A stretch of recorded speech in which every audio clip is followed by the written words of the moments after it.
ऐ रज़ा हर काम का एक वक्त है, दिल को भी आराम हो ही जाएगा। पिछले 2 साल से शाह मीरां की बारगाह में हाजिरी के लिए बारहा इरादा बनता रहा। हज़रत सैयद जामी अशरफ साहब क़िबला ने हुक्मन फरमाया भी था, लेकिन हमारे आने का या किसी के दावत देने का मतलब नहीं है। जो इस मकाम का बादशाह है, जब वो हुजूरी की इजाजत दे दे तो हर कोई आ सकता है। आज इजाजत के दरवाजे खुल गए और फकीर कादरी दरबार में हाजिर हो गया।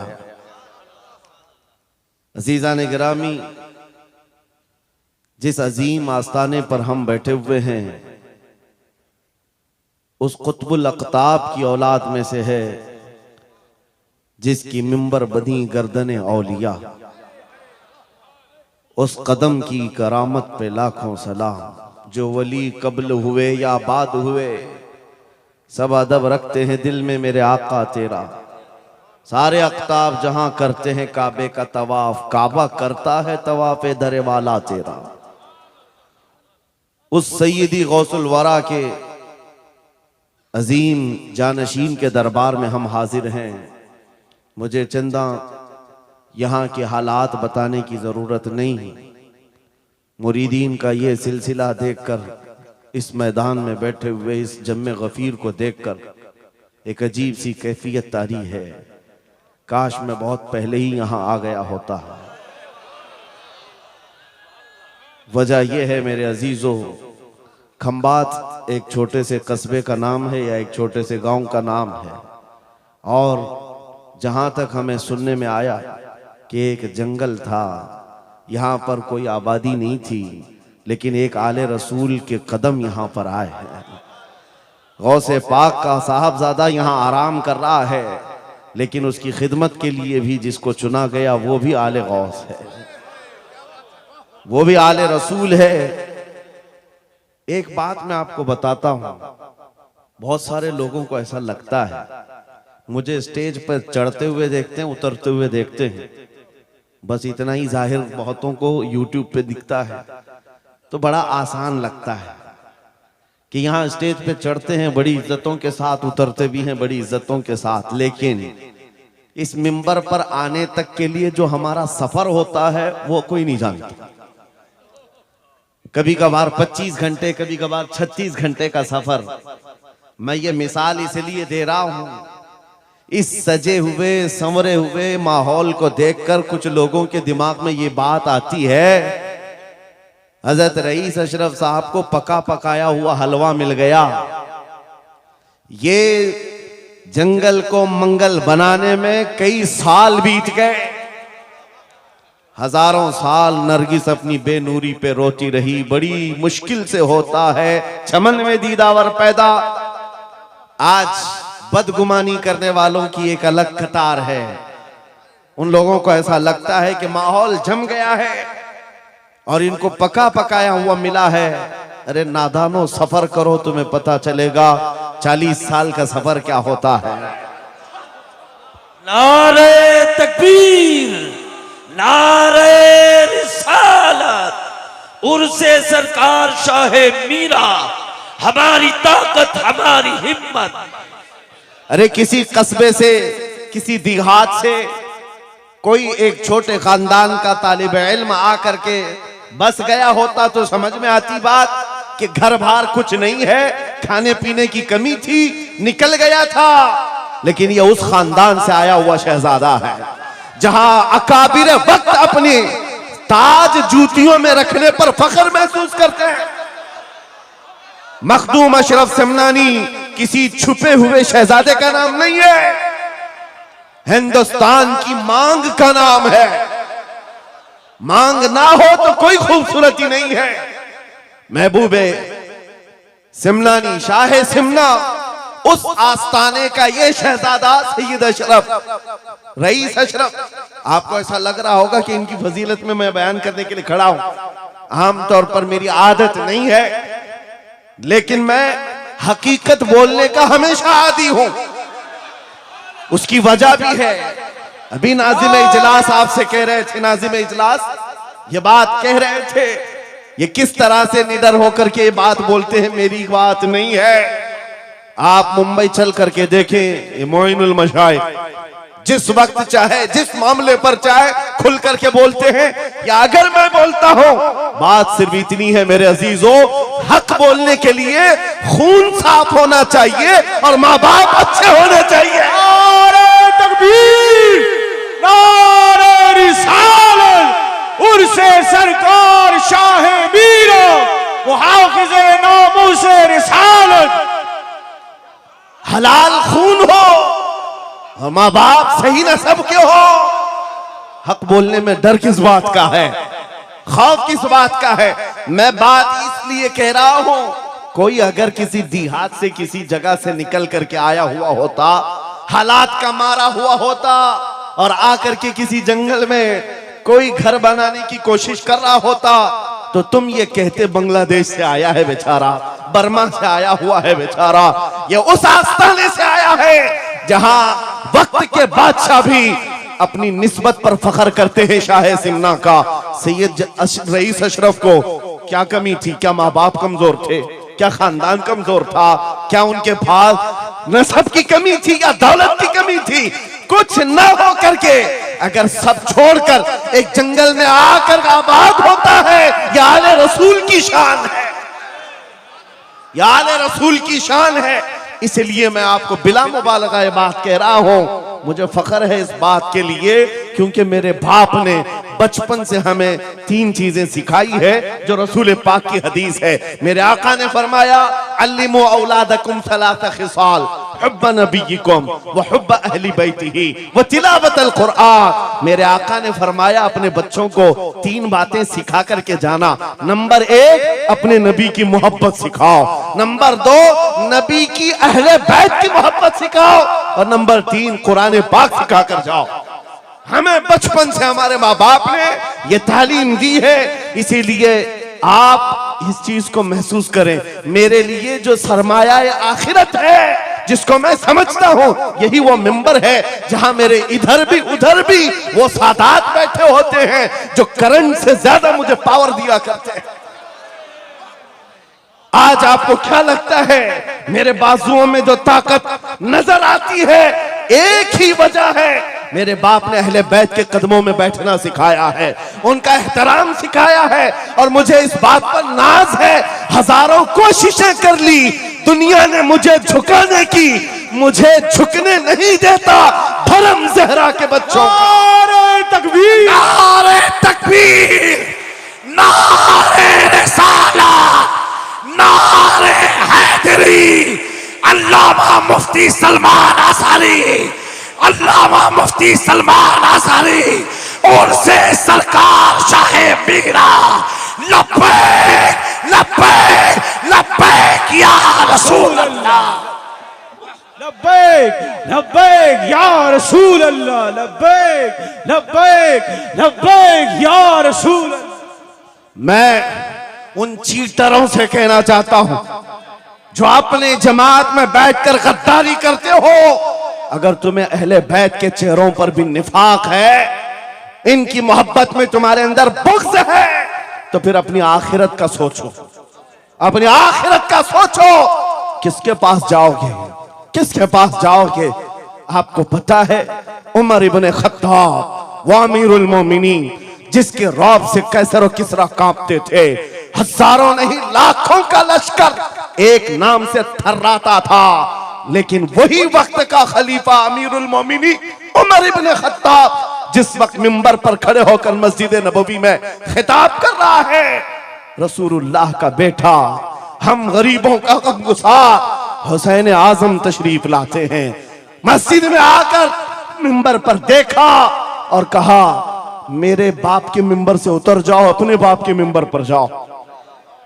ये किसने कहा? हजरत उमर ने नहीं कहा बच्चा कहां से आ गया।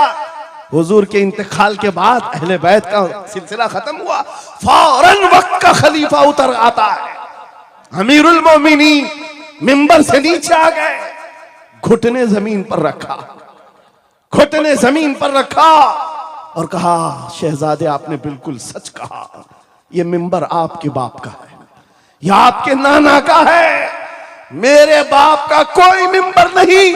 उमर के पास जो कुछ है वो आपके नाना का है, जो कुछ भी है वो आपके नाना का है। खाते हैं इनके घराने का, भोंकते हैं इनके घराने पर। ये न मिजाजे फारूकी है, न ये मिजाजे सिद्दीकी है। आपको मैं बताऊं, फिर हजरत उमर ने क्या कहा, अगर शहजादे आप इजाजत दे दें तो मैं मिंबर पर चलूं। उनके सामने बोलने की जसारत किसकी थी? लेकिन रसूलुल्लाह की आल हमारे लिए सरमाया आखिरत है। ये नबी पाक की आल की मोहब्बत ईमान की अलामत है। बेटा उमर फारूक रज़ी अल्लाह ताला अन्हु का है, आम नहीं है, वो भी सहाबी रसूल हैं, सहाबी रसूल हैं। बाहर किसी मामले में तकरार हो गई इमाम हुसैन के साथ, वो हजरत अली के बेटे, ये हजरत उमर के बेटे। आपको ऐसा लगता हो तो सुनो, हजरत उमर तो खिलाफत पर थे, हजरत अली नहीं थे उस वक्त। हो सकता है छोटी उम्र में कुछ बहस हो गई, बहस होने के बाद ये तकरार हुई तो इमाम हुसैन ने अब्दुल्ला बिन उमर, हजरत उमर के बेटे को सिर्फ इतना कहा, तुम मेरे से क्या बहस कर रहे हो, तुम्हारा बाप मेरे नाना का गुलाम है, तुम्हारा बाप मेरे नाना का गुलाम है। हजरत उमर के बेटे को यह बात लगी कि कैसे मुझे ये टॉन्ट, कैसे मुझे ये ताना। दौड़ करके आए हजरत उमर के पास, कहा बाबा आज अली के बेटे हुसैन ने क्या कहा पता? कहा क्या कहा बेटा? कहा हमारी तकरार हो रही थी, इसमें उन्होंने बुला करके मुझसे ये कहा कि तू मुझसे किस बात पर लड़ता है, तेरा बाप तो मेरे नाना का गुलाम है। हजरत उमर ने कहा ऐसा कहा उन्होंने, ऐसा कहा? कहा सच कह रहा हूं बाबा, ऐसा ही कहा। कहा बुला ला हुसैन, बुला ला। तलब किया गया, इमाम हुसैन को बुलाया। बेटा हजरत उमर का, हो सकता है उस वक्त उनको ये ख्याल हो कि शायद जज्र तौबीक हो जाए, डांट डपट हो जाए। हजरत उमर आते हैं, कहते हैं ए हुसैन इब्ने अली, ये मेरा बेटा जो कह रहा है क्या ये बात सच है? क्या आपने इसको ऐसा कहा कि तेरा बाप मेरे नाना का गुलाम है? इमाम हुसैन ने कहा हाँ सच बोलता हूं, हाँ मैंने कहा। कहा कह के बताओ कैसे कहा, कह के बताओ कैसे कहा? कहा मैंने इनसे कहा तेरा बाप मेरे नाना का गुलाम। हजरत उमर ने कहा और एक बार कहो, फिर कहा और एक बार कहो। उसके बाद उमर इब्ने खत्ताब की आंखों से आंसू निकले। कहा अपने बेटे को क्या बेहतरीन तकरार करके आया है, ये हुसैन यहां गवाही दे रहे हैं, कल क़यामत के दिन ये इतना कह दे मेरी जिंदगी वसूल है।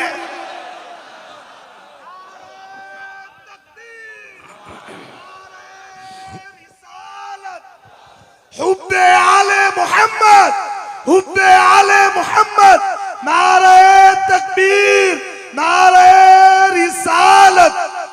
सच बता रहा हूं, डॉक्टर साहब यहां आकर के अभी जो लंगर की कैफियत बता रहे थे, और उनके पढ़ने से पहले मैं भी लंगर खा के आया।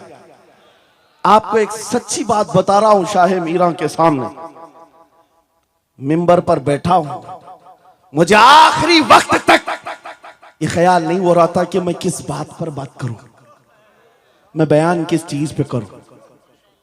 मैंने जो कुछ शुरू किया था शायद ये शाह मीरा ने मुझसे बुलवाया।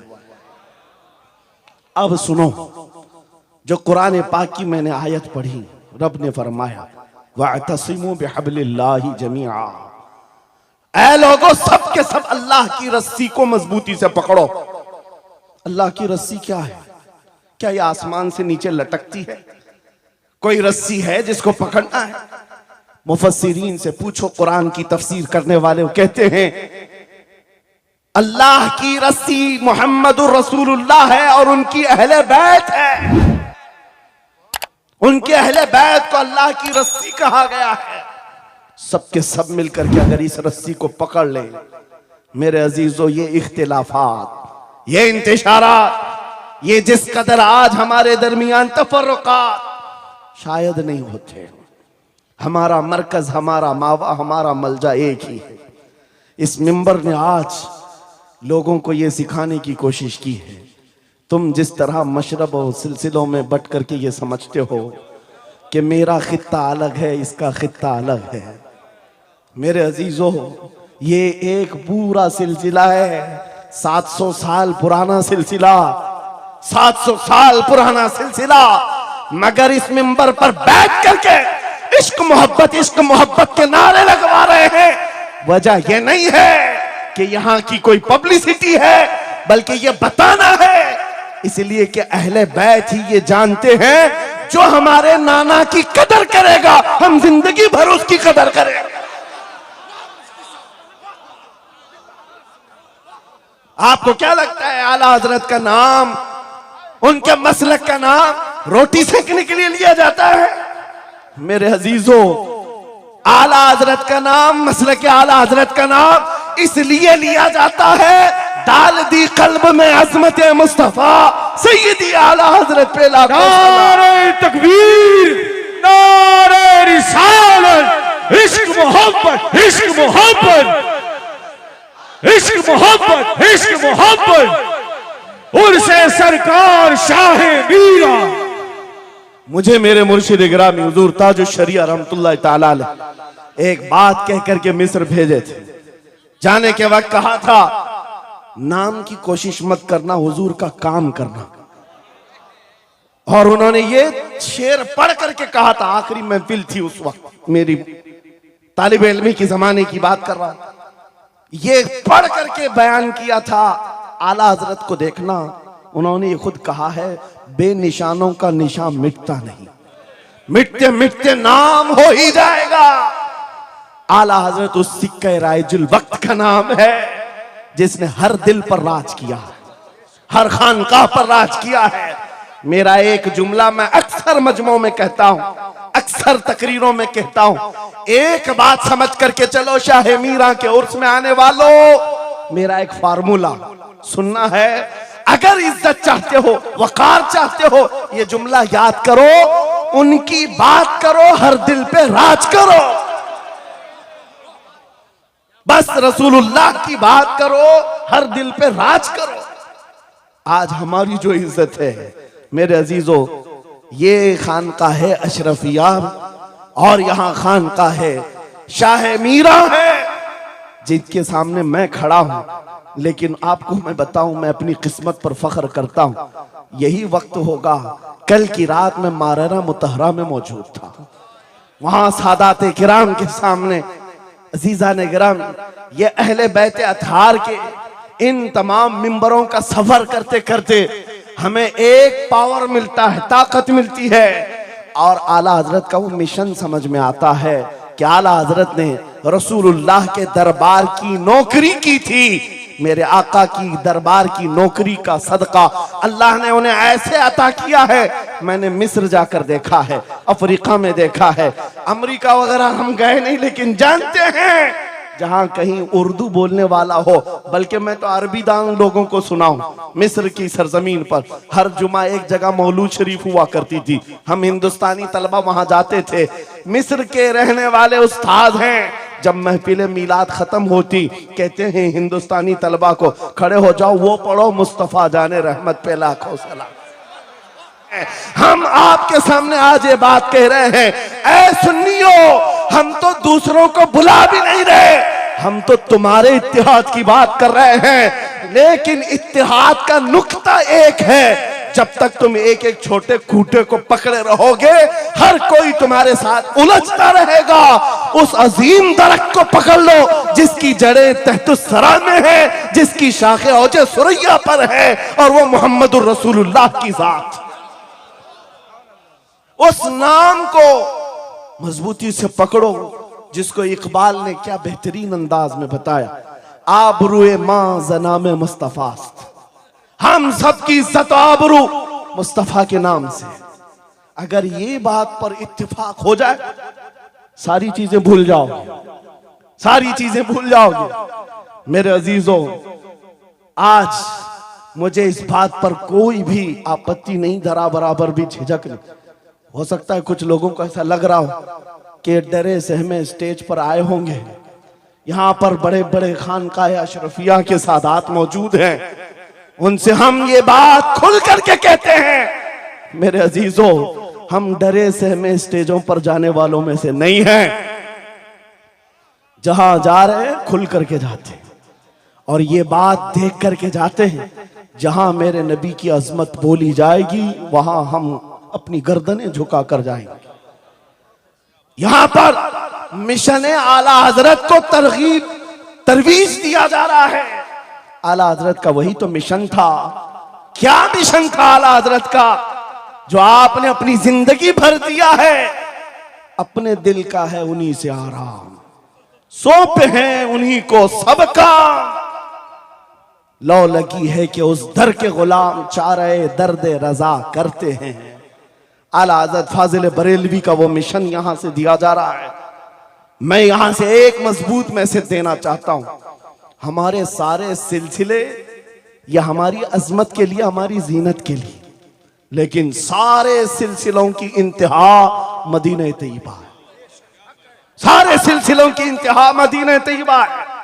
तुम्हारा पीर जितना भी बड़ा हो, देखने में बहुत बड़ा भी दिखता हो, लंबा चौड़ा जुब्बा पहनता हो, बड़ा अमामा भी पहनता हो, सब कुछ हो, लेकिन अगर नबी का वफादार नहीं तो वो कुत्ते से जलील है। पीर नहीं है, वो कुत्ते से जलील है।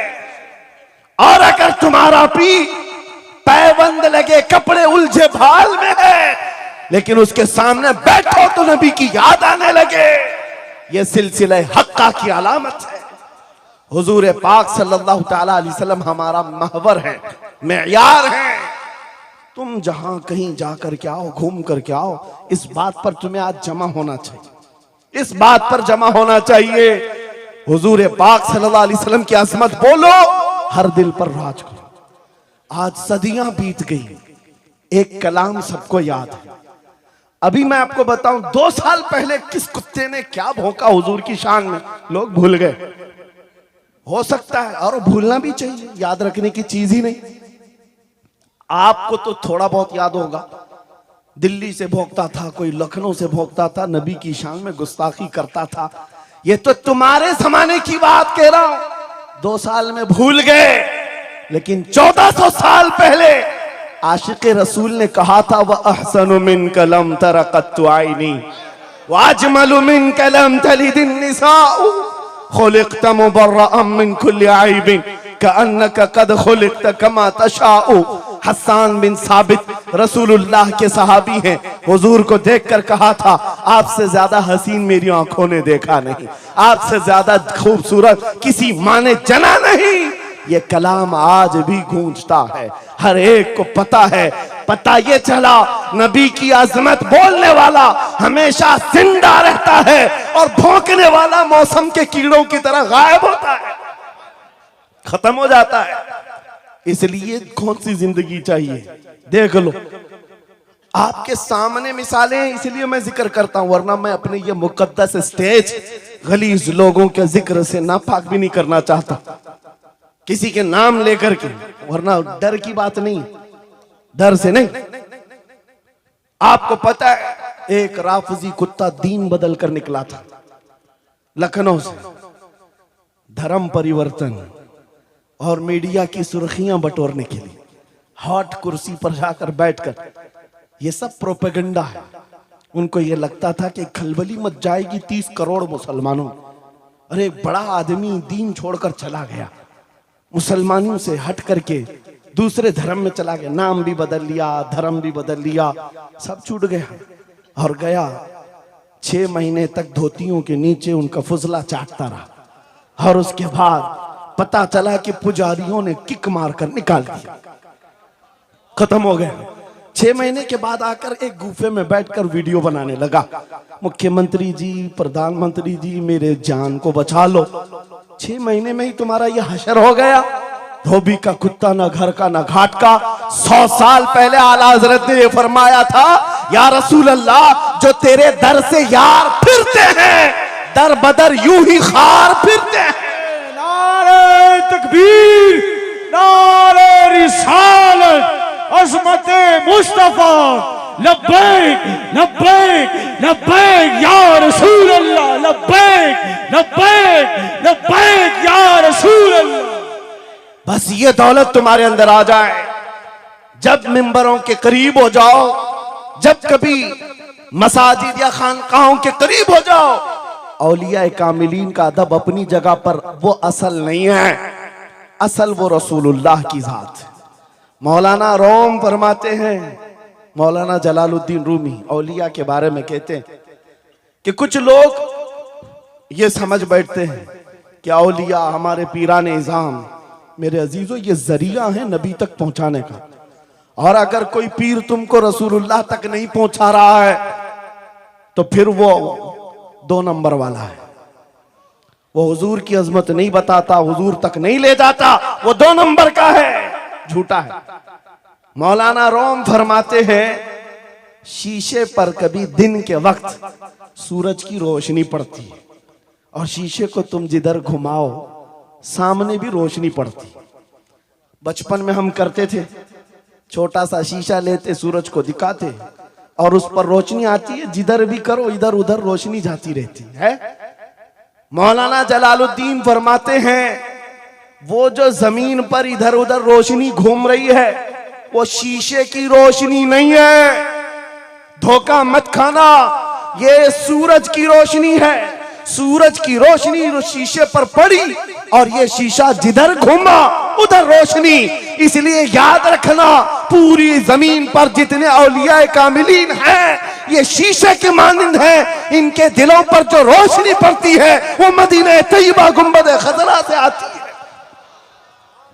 और ये फिर जिस तरफ जाते हैं उस तरफ रोशनियां होती हैं। लेकिन साथ में तुम्हें ये याद रखना कि ये रोशनियां असल नहीं, इनके कल्ब पर जो रोशनी पड़ रही है वो गुंबद खजरा से आ रही है। बस वो असल चीज को मजबूती से पकड़ो। कुरान यही कहता है, वातसिमू बिहब्लिल्लाहि जमीआ, अल्लाह की रस्सी को मजबूती से पकड़ लो। आबरूए मां जना में मुस्तफास, उनके जो हम गुलाम थे खल्क के पेशवा रहे, उनसे फिरे जहां फिरा फिराई कमी वखार में। सबब कुछ और है जिसे तू खुद समझता है, जवाल बंदे मोमिन का बेजरी से नहीं। इकबाल ने कितने अच्छे अंदाज में ये मैसेज दिया था। आपको एक बात मैं बताऊं, पेट में दर्द हो रहा है और आपको पता है किसी को भी अल्लाह ना करे कैंसर है, लेकिन फिर भी वो छुपाते हुए ये कह रहा नहीं गैस हुआ है, हाँ एसिडिटी हुई है, चूरन खाए घूम रहा है। अरे बड़ी बीमारी है, तुझे पता है अगर तो खुल करके इलाज कर ले। इकबाल कहते सबब कुछ और है जिसे तू खुद समझता। तुमको मालूम है हमारे जवाल का सबब क्या है, तुमको सबको मालूम है, बोलते क्यों नहीं? फिर रोते हो सियासत नहीं है, क़ियादत नहीं है, जमात नहीं है, एजुकेशन नहीं है, ये सब तो गाते रहते हो, ये सब चीजें नहीं है। असल सबब कुछ और है जिसे तू खुद समझता है। बहुत बारीक बात पर इकबाल ने निशाना रखा, जवाल बंदे मोमिन का बेजरी से नहीं। फिर इकबाल से ही हमने पूछा, फिर वो है क्या सबब, क्या है वो सबब? इकबाल ने कहा, उनके जो हम गुलाम थे खल्क के पेशवा रहे। वाह, यही है जिससे तू दूर हुआ और फिर आज जलील हुआ। सबब कुछ और है जिसे तू खुद समझता है। आ जाओ नौजवानों, उस सबब को हम हल करते हैं। 10 साल के करीब यूरोप की गलियां छान मारते हुए इकबाल वापस अपने वतन आया।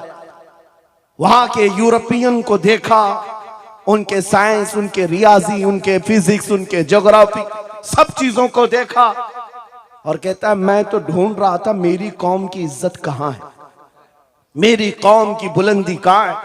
10 साल के बाद जब वापस आया, लोगों ने पूछा क्या मिला अपनी कौम की इज्जत का राज? इकबाल ने कहा मैं बहुत गौर से देखता रहा, और फिर इस नतीजे पर पहुंचा, मेरी कौम के उरूज और इर्तिका बुलंदी का एक ही राज है कि मोहम्मद से वफा तूने, हम तेरे हैं, ये जहां चीज है क्या लौह कलम तेरे। ये उस वक्त इकबाल ने कहा था।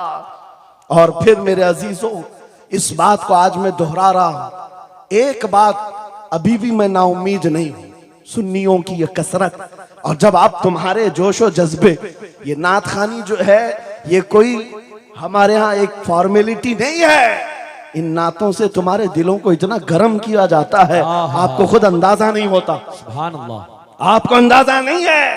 हुजूर की याद में तड़पना, दिल का धड़कना सिखाया जाता है, और इन मजमों के रंग को देख करके मैं नाउम्मीद नहीं हूं। अभी इसमें रमक बाकी है, रमक बाकी है। अभी मैं कहता हूं अशहदु अन्ना मुहम्मद रसूलुल्लाह सल्लल्लाहु अलैहि वसल्लम। इधर बैठे हुए भी, सामने वाले भी अंगूठा चूम रहे हैं। मैंने नाम मेरे मुस्तफा का लिया, लेकिन कहा क्या मैंने आपको कि आप भी चूमो? किसने कहा आपको कि अंगूठों का बोसा लेकर आंखों से लगाओ? किसने कहा? अरे मैंने कहा भी नहीं, ना तमहीद बांधा, इधर नाम लिया, बेइख्तियार अंगूठे उठ गए। वाह, बेइख्तियार लबों को छूम लिया तुमने, लबों से अंगूठों को चूम कर आंखों से लगाया। यह इस बात की अलामत है गुनहगार हो गए, गद्दार नहीं है। नारे तकबीर, नारे रिसालत, नारे हैदरी, उर्से सरकार शाहे मीरा, मुहाफिजे हम से रिसालत। मरे हुए लोगों से क्या खिताब किया जाए? जिंदगी बाकी है, इसीलिए तो घूम घूम कर आपसे खिताब कर रहे हैं, और इस उम्मीद के साथ कि इकबाल ने यह भी कहा था कि निकल कर सहरा से जिसने उलट दिया था तख्ते रोमा को, सुना है कुदसियों से मैंने कि वो शेर फिर होशियार होगा। इकबाल की बात सुनो, कह रहा है पहले जमाने में सहरा से निकले थे सहाबा, पैरों में चप्पल नहीं थे, पैबंद लगे कपड़े, तलवारें टूटी हुई, लेकिन जब निकले थे तो रोमन एम्पायर को भी धूल चटा दिया था, पर्शियन एम्पायर को भी परखचे उड़ा दिए थे, दो सुपर पावर ताकतों को नाकों तले छने छपवा दिए। ये तारीख में मौजूद है, मिटाने से नहीं मिटेगा। इकबाल ये कहता है ये जो हालात हुए थे ये देखकर मुझे अंदाजा है वो दिन आएगा मोहम्मद अरबी का शेर फिर होशियार होगा।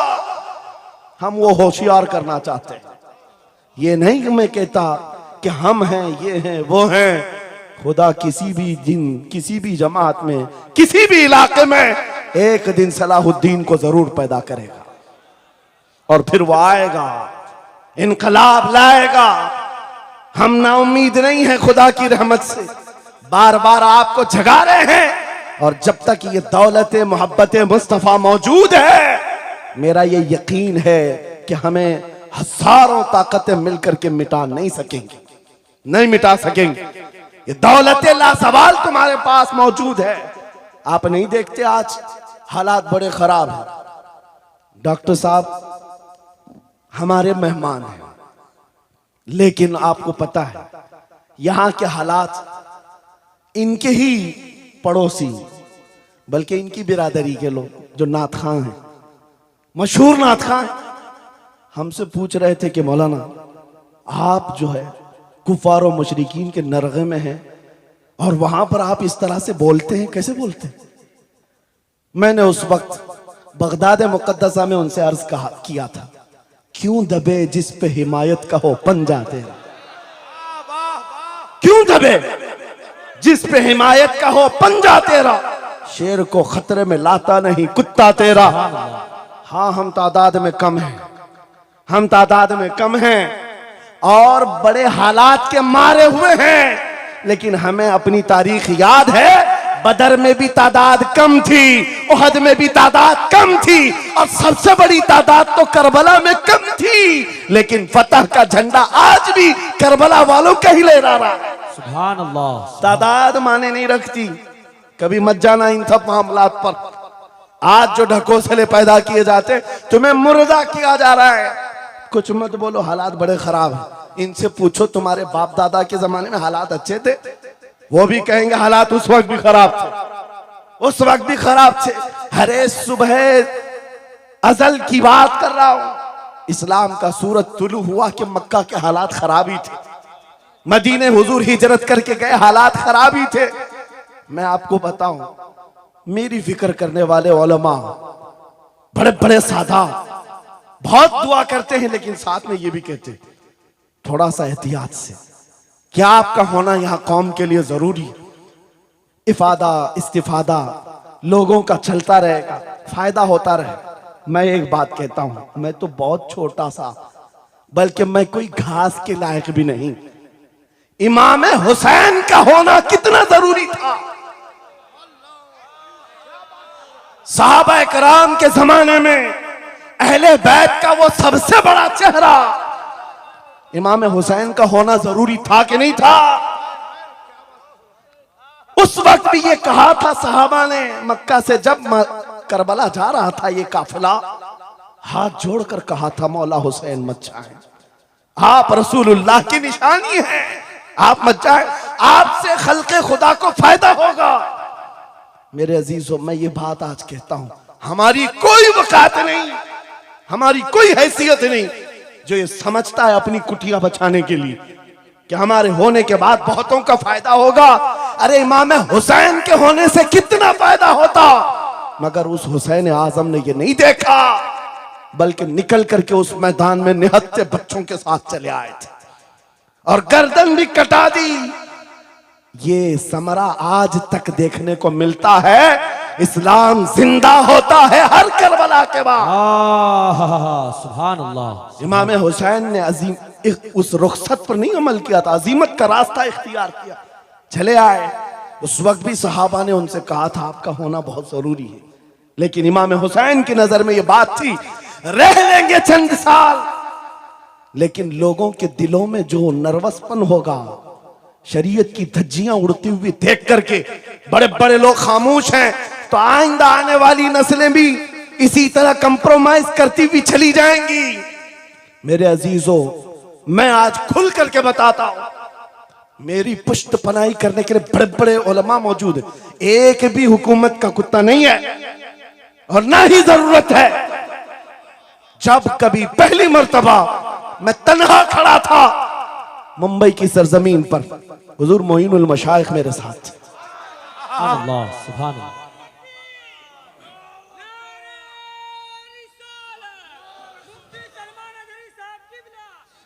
इस अजमत रिसालत के लिए आपको क्या समझ में आता है? बहुत दिन हो गए हमारे आराम के, बहुत दिन हो गए सुकून के, नबी के नाम पर हमने रोटियां बहुत खाई, हुजूर की इज्जत पर क्या क्या नहीं मिला हमको। कौन से दिन तकलीफ आई है, कौन से दिन तकलीफ आई है?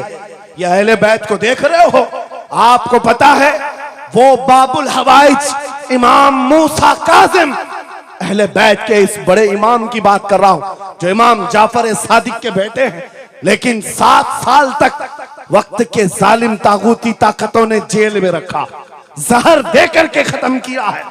आपको पता है इमाम मोहम्मद बिन हसन अस्करी जिनको जहर देकर के खत्म किया गया, अहले बैत था जिन्होंने 20-20 साल जेल काटी है।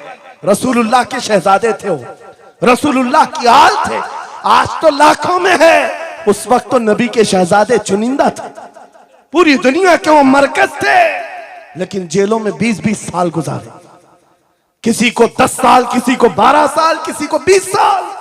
आपको पता है इमाम मूसा काजिम को जंजीरों से भी मारा गया था, जंजीरों से।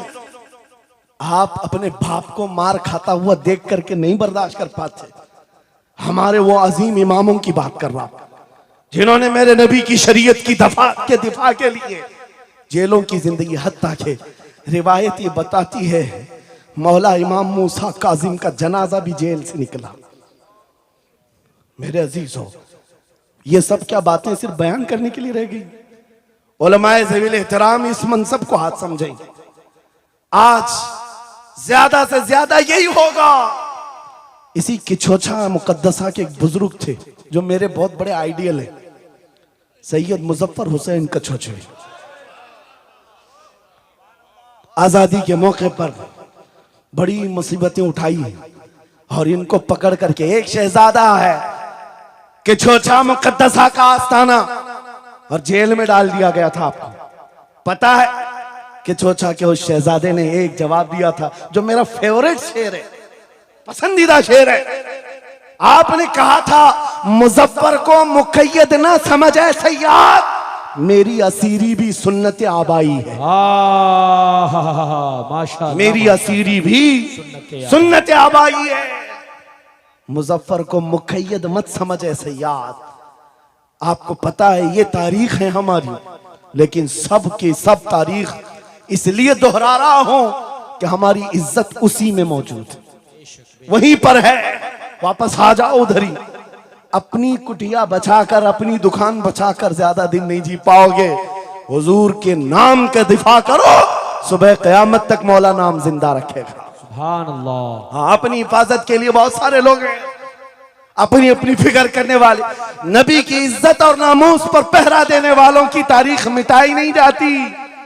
हजारों मिटाने की कोशिश भी कर लो, वो मिटते नहीं है। आज आपको पता है पैरों से माजूर खादिम हुसैन को कौन नहीं जानता। लोगों को डर भी लगता है उनका नाम लेने में कि गरजता था बंदा और खुद व्हील चेयर पर बैठता, लेकिन लाखों को खड़ा होना सिखा दिया। किस बात पर? क्या अपने बाप के कसीदे पढ़ता था? क्या अपने खानदान के कसीदे गुनगुनाता था?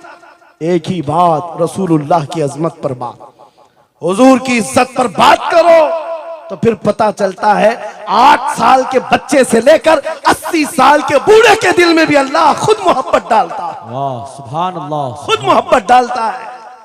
सब चीजें मौजूद हैं उसी जात पर। एक बात मैं अब आपके सामने कहता हूं, गुफ्तगू समेटता हूं। आला हजरत का मसलक देखो, मिशन देखो, और आपको उसी बात पर मैं लाकर जमा कर दूंगा। और सुन्नियों का मजमा मुझे पता है, आधा शेर में पढ़ूंगा, आधा ये खुद ही कंप्लीट करेंगे। और गारंटी के साथ कहता हूं, मुझे पता नहीं है कि मजमे के बारे में, लेकिन इतनी गारंटी जरूर है आप कंप्लीट करेंगे। क्यों? हमें पता है मिजाज इश्क रसूल का, हमें पता है मोहब्बत मुस्तफा का। सुनो, मैं कहता हूं वो जो न थे तो, वो जो न हो तो, ये गारंटी है हमारी, ये गारंटी है। आधा जुमला भी कह दो सुन्नी के बाद, वो जो ना हो तो। हाँ, ये कंप्लीट खुद करेंगे। क्यों? ये अकीदा भी है, ये ईमान भी है, ये हमारी जान भी है। वो जो ना हो तो। अब सुनो मेरे अजीजों, जब तुम्हारा दिल पुकार कर कह रहा है वो जो ना हो तो, हमारे नाम के साथ वो जो ना हो तो, हमारी जिंदगी में वो जो ना हो तो, हत्ता के कब्र में चले जाओ, बहुत सारे जवाब दे दें, तुम्हारा रब कौन, तुम्हारा दीन क्या। मेन सवाल तो यही होगा, मा कुंत तक़ूलु फी हक़्क़ि हाज़ा रजुल। बल्कि बात सही अहादीस में मैं कह रहा हूं, एक ही सवाल का जिक्र भी आया है, कब्र में एक सवाल का जिक्र भी आया है, और फरमाया गया सिर्फ एक सवाल ये होगा, बता इस रसूल के बारे में क्या कहता था। वाह, बोलना पड़ेगा, बोलना पड़ेगा। फिर मैं पूछता हूं, कब्र में भी वो जो ना हो तो कुछ ना हो। जब तक नहीं बोलोगे आगे नहीं बढ़ेगी गाड़ी, वरना फंसे रह जाओगे। वो जो ना हो तो चलो, कब्र की जिंदगी खत्म हो गई, हशर में आ गए, हशर के मैदान में आ गए। लेकिन यहां पर भी क्या मसला है, खलीलो नजी मसीहो सफी सभी से कहीं कहीं न बनी। खलीलो नजी मसीहो सफी सभी से कहीं कहीं न बनी। ये बेखबरी की खल्क फिरी कहां से कहां तुम्हारे लिए। वहां पर भी सबके पास फिर करके आती है कौम, उसी मोहम्मद रसूलुल्लाह के पास आए। और शफाअत शुरू कहां से हुई? रसूल पाक से शुरुआत हुई, और उसके बाद इख्तिताम तक मेरे आका फरमाते हैं, कयामत के दिन मेरी हालत ये होगी, मेरे कंधे पर चादर पड़ी होगी और वो कभी खसक खसक कर गिर रही होगी। एक हाथ से मैं अपनी चादर संभाल रहा हूंगा और दूसरे हाथ से अपने उम्मतियों को पकड़ पकड़ कर जन्नत में ले जा रहा हूं। ये मैदान क़यामत की बात है। फिर पूछता हूं, महशर में भी वो जो ना हो तो, क़यामत के मैदान में भी वो जो ना हो तो, अरे तुम्हारी अजान कंप्लीट होती है, अजान में भी वो जो ना हो तो, नमाज में भी जब तक सलाम नहीं भेजोगे, नमाज में भी वो जो ना हो तो, कहीं पर भी बच नहीं सकते। इसीलिए आला हजरत ने कहा था, बखुदा खुदा का यही है डर, नहीं और कोई मफर मकर, जो वहां से हो यही आके हो, जो यहां नहीं तो वहां नहीं।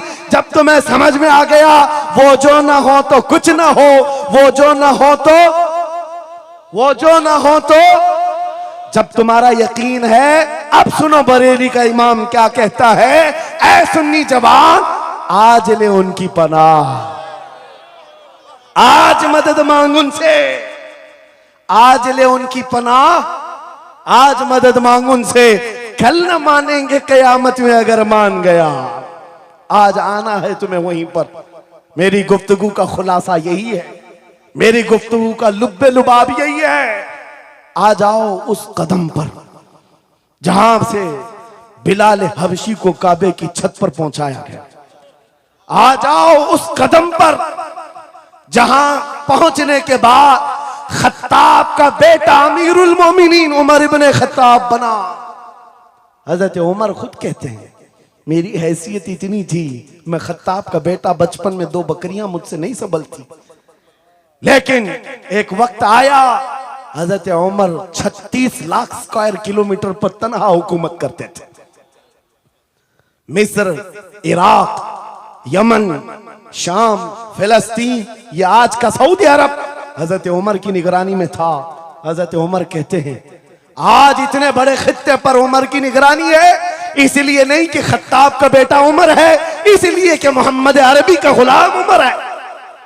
वो जो ना हो तो, मेरे अजीजों, जितनों ने इज्जत पाई है उस कदम से पाई। आपको जब ये बात अच्छी तरह मालूम हो जाए, यहां देखो आप, यहां चेहरे बहुत सारे, यहां बहुत सारे चेहरे, और उसमें बुजुर्ग तरीन चेहरा वो सैयद रईस अशरफ साहब का है। लेकिन पूरा मजमा ये बात मेरे साथ यकीन के साथ कह सकता है, इन जवानों से कई ज्यादा हसीन और जमील ये चेहरा है। क्यों? अरे तुम्हारे बॉलीवुड और हॉलीवुड में थोड़ा बुढ़ापा आए तो उसे निकाल दिया जाए, फिर उसकी नहीं चलती। वहां सिर्फ रंग और गाजे का काम है, वहां सिर्फ और सिर्फ पाउडर लाली मेकअप का काम है। जब तक जवान थे हजारों फैन थे, लेकिन जवानी खत्म हो गई तो बेचारे उनकी जिंदगी के लाले पड़ गए। और सियासत में भी यही हाल है, 40-40 साल नौकरी किया पार्टियों की, बाद में फिर वो मंडली में बिठा दिया गया, अब आप बैठो दूसरे जवान आएंगे, उनकी भी जिंदगियां खत्म।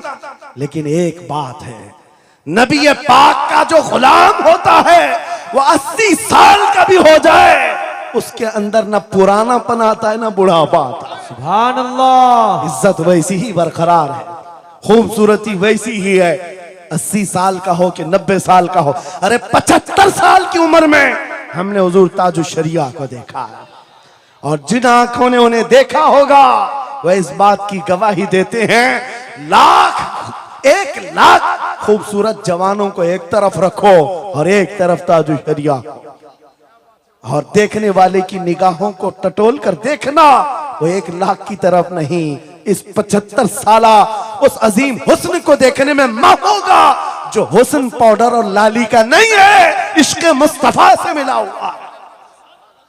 इज्जत रसूलुल्लाह के कदमों से, उनकी वाबस्तगी से है, तो फिर छोड़ कर ये दर बदर क्यों ठोकर खाते हो? कहां ये बॉलीवुड और हॉलीवुड के चक्कर में पड़ गए?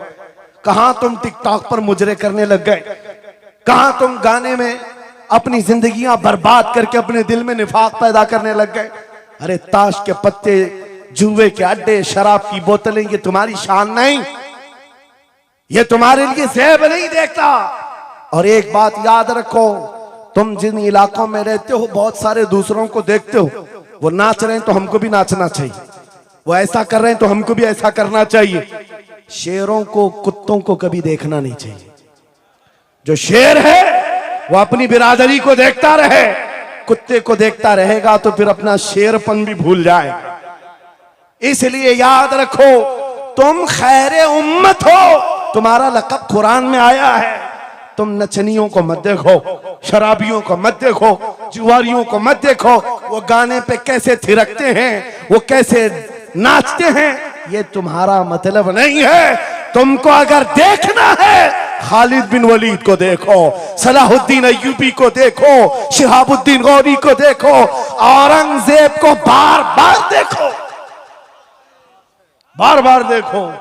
इसलिए कि उन अजीम हस्तियों को देखने वाला ये समझ में आ जाएगा उसे ये सारी इज्जतें जो है उन नौजवानों ने जो हासिल की, वो सलाहुद्दीन अय्यूबी हो कि खालिद इब्ने वलीद हो कि शिहाबुद्दीन गौरी हो कि औरंगजेब हो कि शहीद टीपू सुल्तान हो, ये सब की इज्जतें मुस्तफा के नाम से, हुजूर के नाम से हैं। आपको पता है खालिद बिन वलीद 125 जंगें लड़े, 125 में से एक भी शिकस्त नहीं खाई अपनी जिंदगी में।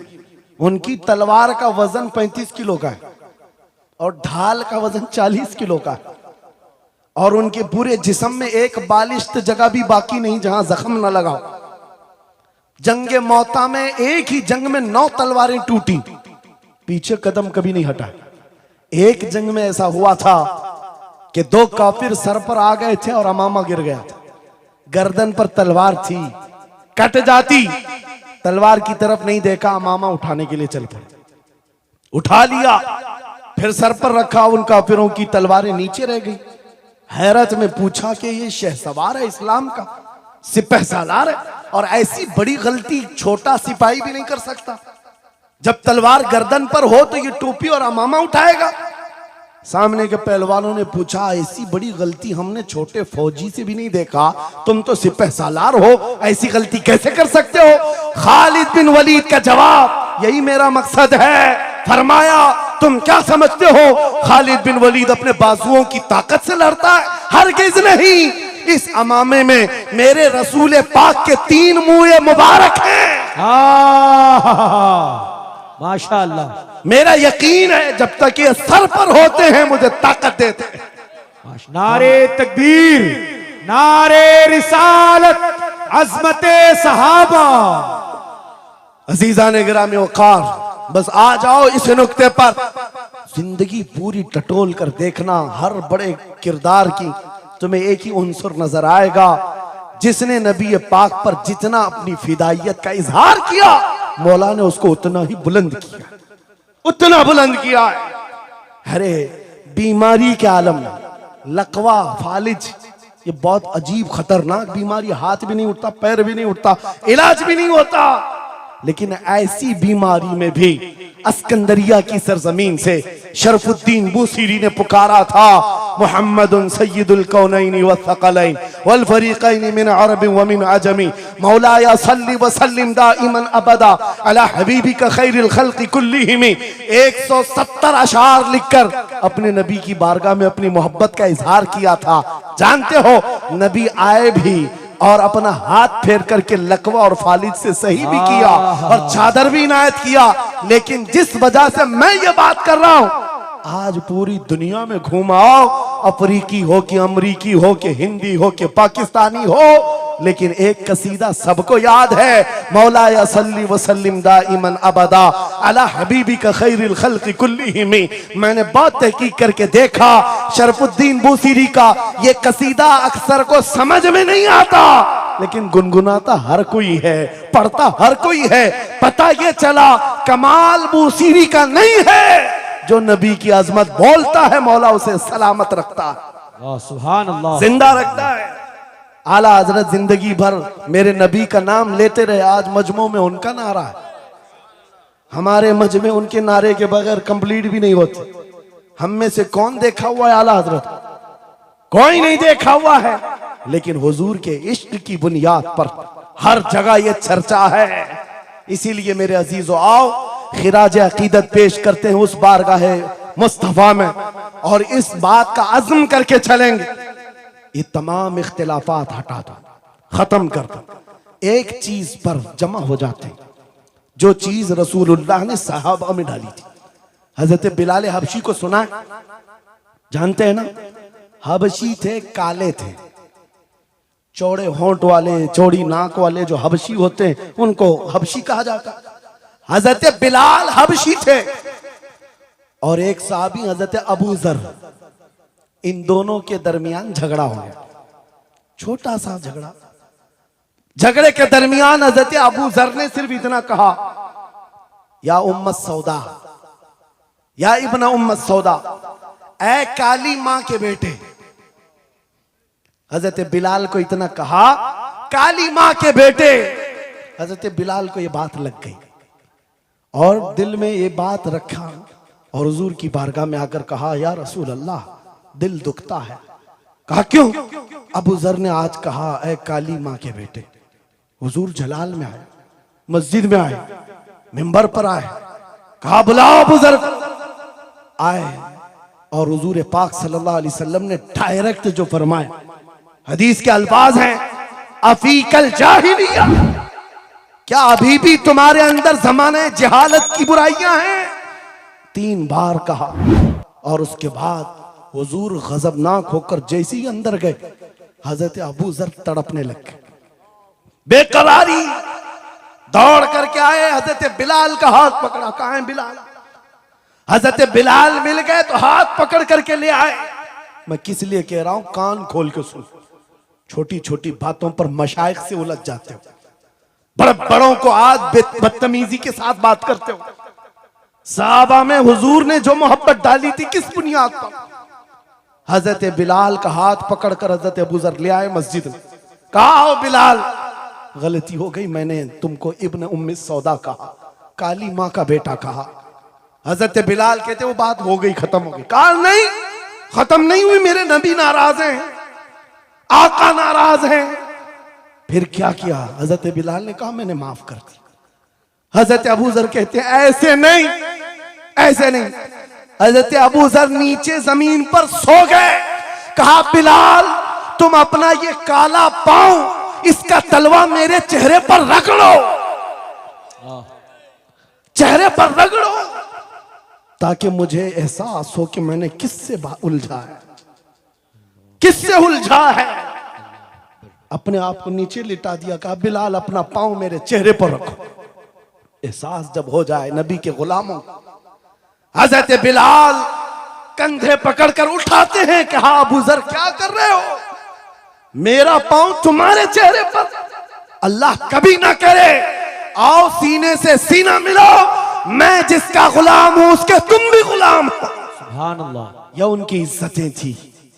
एक ही महवर था वो नबी पाक की इज्जत, एक ही मरकज था।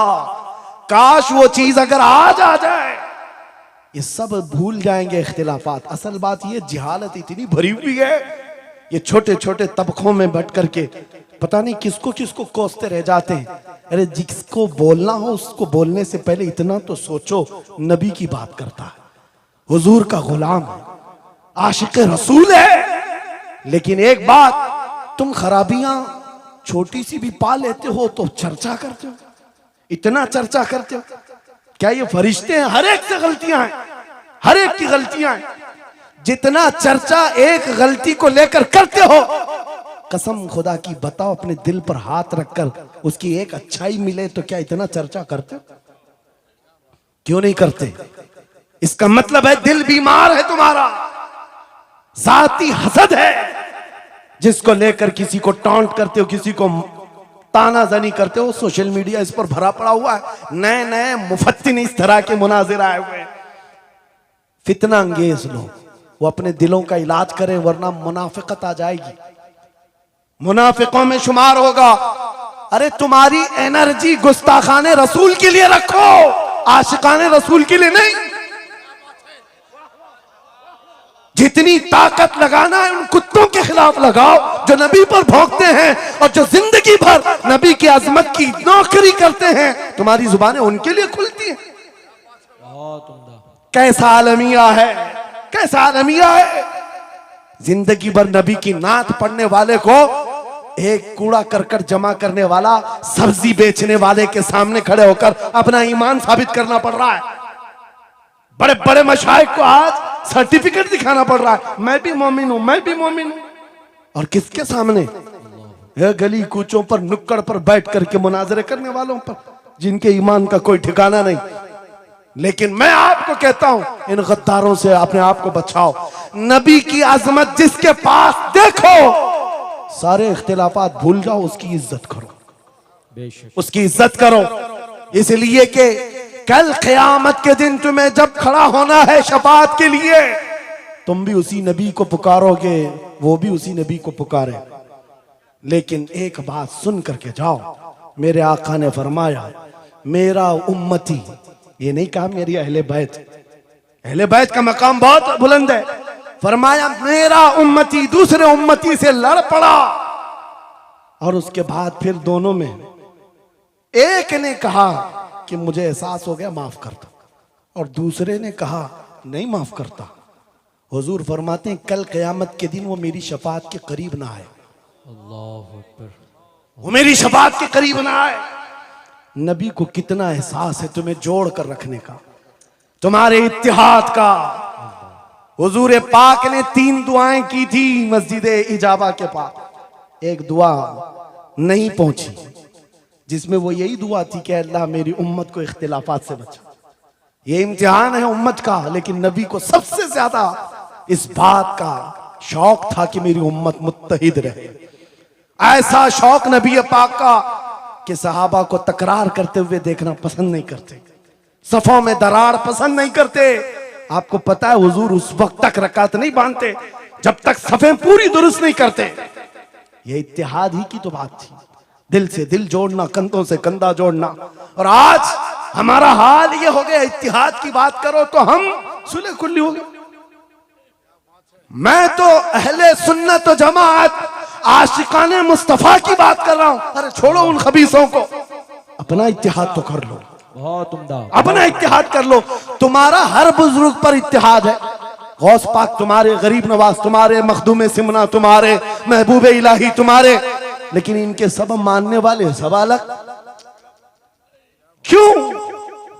ये सारे औलिया का मिशन एक ही है, अजमत रसालत, वाह, अजमत नामूस रिसालत। जब सबका मिशन एक है तो फिर अपने दिल का इलाज करने की जरूरत है। आज बस दिल का इलाज करो। कहीं ऐसा तो नहीं कि शैतान हमें लायानी बातों में मुलविस कर रखा है, तुम्हारा पूरा का पूरा सर घुमा कर रख दिया गया है।